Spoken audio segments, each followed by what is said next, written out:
आ रहे और फिर मुनिशन विदा मांग त्रिपुरारी, श्री अगस्त जी से आज्ञा लेकर विदा मांगकर चले भवन संग दक्ष कुमारी। रास्ते में लौटने लगे और ते ही अवसर भंजन मही भारा, हरि रघुवंश लीन अवतारा। उसी समय की बात है कि प्रभु श्री राम, दशरथ नंदन राम अपनी लीला कर रहे हैं, क्योंकि न तत्पुराणो नहीं यत्र रामम, वह पुराण पुराण ही नहीं कहलाएगा जिसमें राम का नाम न हो, राम की कहानी न हो। किसी भी पुराण में हम चले जाएं, वहां राम की कहानी अवश्य मिलेगी। यहां शिव पुराण में वर्णन है कि राम जी दंडक वन से जब शिव और सती अगस्त आश्रम से लौट रहे थे, रास्ते में दंडक वन पड़ा, राम जी उसी में लीला कर रहे थे। क्या कर रहे थे? बोले इनकी भार्या को असुर हरण कर ले गया था रावण, और वर्षा घोर निशाचर रारी, राक्षसों के साथ भगवान की जो लीला है यही वर्षा है। इसीलिए आज सारे प्रसंग देखकर शिव महापुराण में इंद्र ने सोचा आज थोड़ा बरस जाना चाहिए, इसलिए वर्षा होने लगी है सज्जन। वर्षा घोर निशाचर रारी। राम जी उसी दंडक वन में सीता का अपहरण हो गया। सीता मतलब वास्तविकी सीता तो अग्निदेव के पास में है, उनको तो 1000 रावण भी छू नहीं सकते। उन्हीं सीता का प्रतिबिंब दिया है सीता ने, निज प्रतिबिंब राखित सीता, तैसे रूपशील सुविनीता। प्रभुपद ही धरि अनल समानी। अब उसी समय रावण ने उसी राक्षस विध्वंसकारिणी सीता को ले गया था, और राम जी पूछ रहे थे वृक्षों से, लताओं से पूछ रहे थे, हे खग मृग हे मधुकर श्रेणी, तुम देखी सीता मृगनयनी।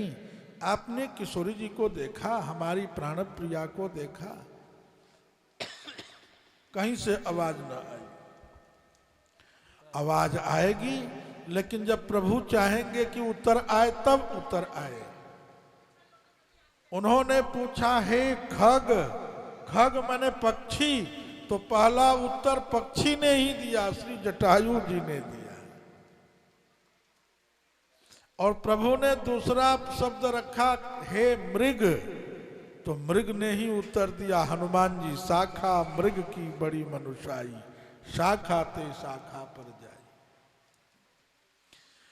इस प्रकार से सज्जनों, प्रभु जब सीता विरह का अभिनय कर रहे थे, उसी वियोग तो कभी होता ही नहीं सीता से राम का।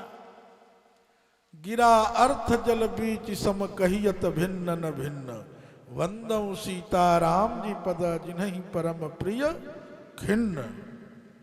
जैसे सूर्य से किरणें अलग नहीं होती, जैसे चंद्रमा से चांदनी अलग नहीं होती, ऐसे ही सीता राम से कभी अलग नहीं होती। प्रभा जाई कहूं भानु बिहाई, कह चंद्रिका चंद्र तज जाई, संभव नहीं है। इसलिए आज प्रभु अभिनय कर रहे हैं, और अभिनय के प्रसंग में अब राम का अभिनय भी इतना जीवंत अभिनय हुआ कि देखने वाला समझ न पाया ये अभिनय है कि वास्तविक है। उसको वास्तविक समझ लिया। सामने से शिव जी आ रहे हैं, माता सती आ रही हैं, और इधर ते ही अवसर भंजन मही भारा, हरि रघुवंश लीन अवतारा। पिता बचन तजिराज उदासी, दंडक वन विचरहि अविनाशी।